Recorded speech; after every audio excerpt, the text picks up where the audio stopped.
Hello everyone, स्वागत है आप सभी का। और अब जो हम सेशन स्टार्ट कर रहे हैं वो इंग्लिश लैंग्वेज एंड कॉम्प्रिहेंशन का है। इंग्लिश लैंग्वेज एक ऐसा टॉपिक, ऐसा सब्जेक्ट जो मैक्सिमम स्टूडेंट्स को प्रॉब्लम देता है। अगर मैं इस सब्जेक्ट को ऐसा भी कह दूं कि इंग्लिश फोबिया है तो ये गलत नहीं होगा, ठीक है। कई स्टूडेंट्स को दिक्कत आती है, कई स्टूडेंट्स के जो एग्ज़ाम रुकने का कारण होता है वो भी इंग्लिश ही होता है। अगर आपको भी ऐसी ही कुछ प्रॉब्लम है, अगर आपको भी ऐसा ही लगता है कि यार या तो मुझसे इंग्लिश में स्कोर अच्छा नहीं हो पाएगा या फिर इंग्लिश ही मेरा एग्ज़ाम रोकेगी, तो आप सही प्लेटफॉर्म पर आए, ठीक है। क्योंकि हम इंग्लिश को अब रटेंगे नहीं, हम इंग्लिश को कॉन्सेप्ट वाइज समझेंगे। 100% या फिर मैं ये कह दूं कि 90% स्टूडेंट्स जो गलती कर रहे हैं इंग्लिश को अप्रोच करने में वो ये कि वो सिर्फ रट रहे हैं और कुछ नहीं कर रहे हैं। उन्होंने कुछ कह दिया कि अच्छा ये बुक है, इसके 5 रूल्स रट लो भैया, ये एग्जाम में आते हैं, और रट लिया, ठीक है। अगर थोड़ा भी डिफरेंट हो गया वहीं गाड़ी उलझ जाती है। देखिए, इंग्लिश और मैथ्स मैं तो दोनों को सेम मानती हूँ। क्यों? मैथ्स में भी आपके लिए सर्टेन स्टैंडर्ड्स होते हैं, सर्टेन प्रोटोकॉल्स होते हैं। आप उन प्रोटोकॉल्स को फॉलो करते हैं तभी आपसे कोई क्वेश्चन बन पाता है। फॉर एग्जाम्पल के सहित बताऊंगी मैं आपको। एग्जाम्पल के तौर पर अगर मैं आपको समझाऊं कि अगर मुझे सिंप्लीफिकेशन का क्वेश्चन करना है, तो ये सिंप्लीफिकेशन का क्वेश्चन आप कैसे करते हैं। आपके पास एक बॉड मास का रूल होता है, फॉर्मूला होता है कि पहले ब्रैकेट खोलेंगे, फिर ओ आएगा, मतलब ऑफ खोलते हैं, आप डिवीजन करते हैं, फिर इस तरह से आपके सर्टेन स्टैंडर्ड्स हैं, उसको आप अप्लाई करते हो, बेसिकली ये तो करते हो। इंग्लिश में भी सर्टेन स्टैंडर्ड्स हैं, उनको भी अगर आपने बस समझ लिया ना, तो दुनिया का कोई भी क्वेश्चन, कितना भी कैसा भी पेपर डिज़ाइन कर दिया जाए, इजी से इजी, टफ से टफ, आप बहुत अच्छे से अटेम्प्ट कर पाएंगे। सबसे पहले अगर आपको इंग्लिश अप्रोच करना है तो आपको पता होना चाहिए कि पार्ट्स ऑफ स्पीच क्या होते हैं। अगर पार्ट्स ऑफ स्पीच को मैं समझना चाहूँ तो मैं इसको ऐसे समझती हूँ। स्पीच क्या होता है, पहले तो मुझे ये बताओ, स्पीच क्या होता है। अगर मैं बोलूँ कि स्पीच, तो स्पीच का मतलब क्या, भाषण होता है जो हम 15 अगस्त 26 जनवरी पर सुनते हैं DD1 पर या फिर आपने कभी स्कूल फंक्शन में, एनुअल फंक्शंस होते हैं उसमें कभी स्पीच दी हो, क्या ये वही स्पीच है? थोड़ा सा सोचिए।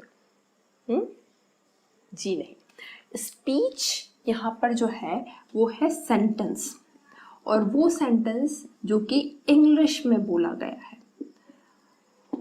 The sentence which has been spoken in English is speech. The sentence delivered in English is speech. हर वो वाक्य, हर वो सेंटेंस जो कि आपने इंग्लिश में बोला है उसको आप कहते हो स्पीच। लेट्स फॉर एग्जाम्पल, अगर मान लीजिए मैंने आपसे पूछा हाउ आर यू, मैंने आपसे पूछा how are you, how are you भी तो इंग्लिश में पूछा, ठीक है। आपने जवाब दिया, क्या जवाब दिया? I am fine, absolutely fine. ये भी आपने जवाब किस दिया? इंग्लिश में दिया। यानी कि एक बात समझना, हाउ आर यू भी इंग्लिश में गया है, इंग्लिश में गया है तो ये स्पीच है, ठीक।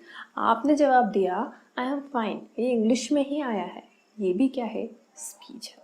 अभी दिमाग से हटा देना कि स्पीच का मतलब हमेशा एक लंबा चौड़ा बोरिंग सा भाषण ही होता है, ठीक है। नहीं नहीं, बिल्कुल भी नहीं। स्पीच हमेशा हर वो सेंटेंस है जिसको आप बोलते हो, ठीक है। अब एग्जाम्पल के तौर पे मैंने अगर आपसे पूछा था हाउ आर यू, ठीक है, आपने जवाब दिया था आई एम फाइन, यही तो चला है हमारा। ये भी एक स्पीच है और ये भी क्या है? एक स्पीच है, ठीक है। इतनी बात तो आपको समझ में आ गई होगी। अब ध्यान देना, हम अगर पार्ट्स ऑफ स्पीच की बात करते हैं तो पार्ट्स का मतलब क्या होता है? हिस्से, हिस्से ही तो होता है, हिस्सा मतलब पार्ट्स, ठीक है।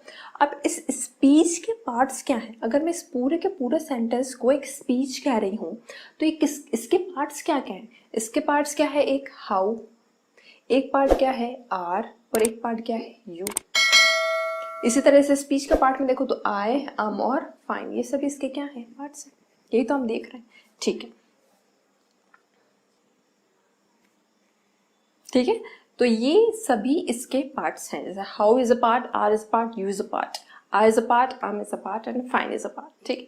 अब आप जो पार्ट्स ऑफ स्पीच होते हैं इसमें आप यही पढ़ते हो कि ये पार्ट्स इसी तरह क्यों अरेंज हैं। जैसे कि मान लो मैं इसको ऐसा क्यों नहीं बोल सकती यू, हाउ, आर, मैं इसको ऐसा क्यों नहीं बोल सकती? मैं इस सेंटेंस को ऐसा क्यों नहीं बोल सकती फाइन, आई, इसको ऐसा क्यों नहीं बोल सकती? ठीक है, ऐसा ही क्यों बोलना है? आप पार्ट्स ऑफ स्पीच में ये प्रोटोकॉल्स पढ़ते हो। अच्छा, इस बात को अच्छे समझना। अगर मैं ये देखूं कि पार्ट्स ऑफ स्पीच में पढ़ रही हूँ, तो ये क्या है? पार्ट्स ऑफ स्पीच आप किस में पढ़ रहे हैं? इंग्लिश में पढ़ रहे हैं। ठीक है, इंग्लिश की इंपॉर्टेंस क्या है?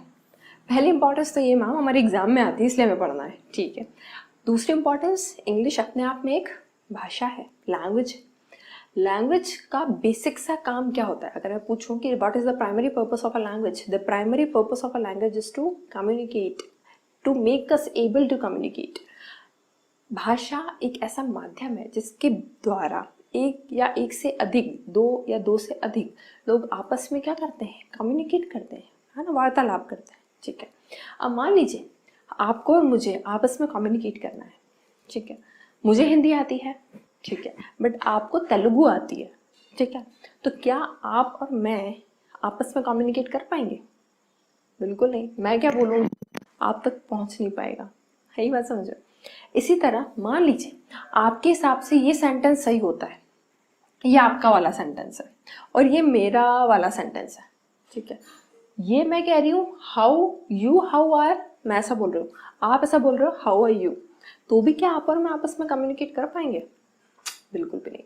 इसका मतलब ये कि आपको और मुझे आपस में कम्युनिकेट करने के लिए एक कॉमन प्लेटफॉर्म चाहिए जिसके बीच या जिसके ऊपर आकर हम और आप आपस में वार्तालाप कर पाए, कम्युनिकेशन कर पाए।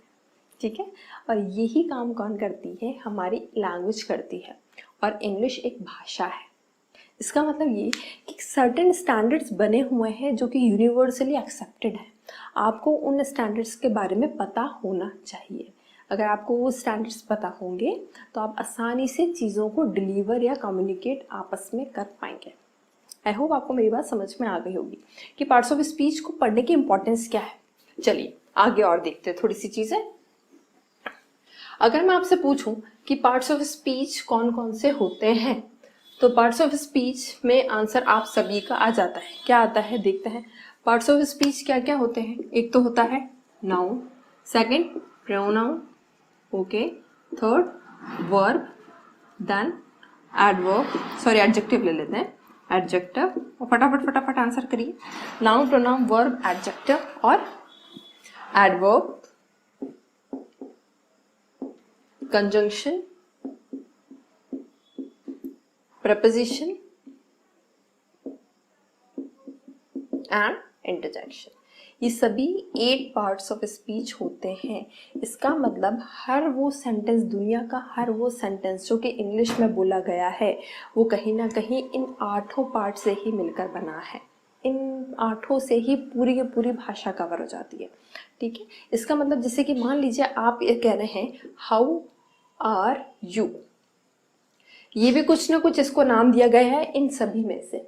आर को भी कुछ ना कुछ नाम दिया गया है इन सभी में से, और यू को भी कुछ ना कुछ नाम दिया गया है इन सभी में से। पूरी की पूरी ग्रामर में आप क्या पढ़ते हैं?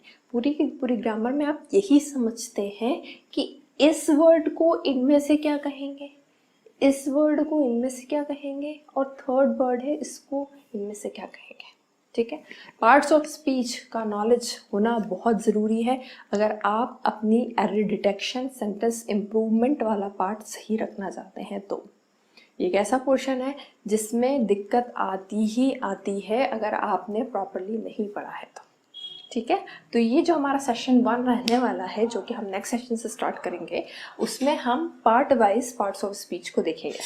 जो पहला सेशन हम देखने वाले हैं वो देखने वाले हैं इन पर, ये सभी पार्ट्स ऑफ स्पीच में कवर करूंगी, नाउन, प्रोनाउन, वर्ब, एडजेक्टिव। ठीक है, तो एक थोड़ा सा बेस आपके लिए बना दिया गया है, just general introduction what will be covering in the next sessions. ठीक है, तब तक के लिए अभी तक जितनी भी बेसिक इन्फॉर्मेशन है आपके पास पार्ट्स ऑफ स्पीच की, उसको कवर करिए, just a brush up for you, ताकि आपके आने वाली एग्जाम के लिए आपकी प्रिपरेशन इंग्लिश की बहुत बहुत अच्छी हो जाए और आप बहुत अच्छे स्कोर करके आएंगे। ठीक है, तो चलिए बने रहिए मेरे साथ। अगर वीडियो पसंद आता है तो प्लीज़ लाइक करिए, चैनल को सब्सक्राइब नहीं किया तो प्लीज़ सब्सक्राइब करिए, ज़्यादा से ज़्यादा लोगों तक शेयर कीजिए और जल्दी ही मिलते हैं नेक्स्ट सेशन में। Thank you.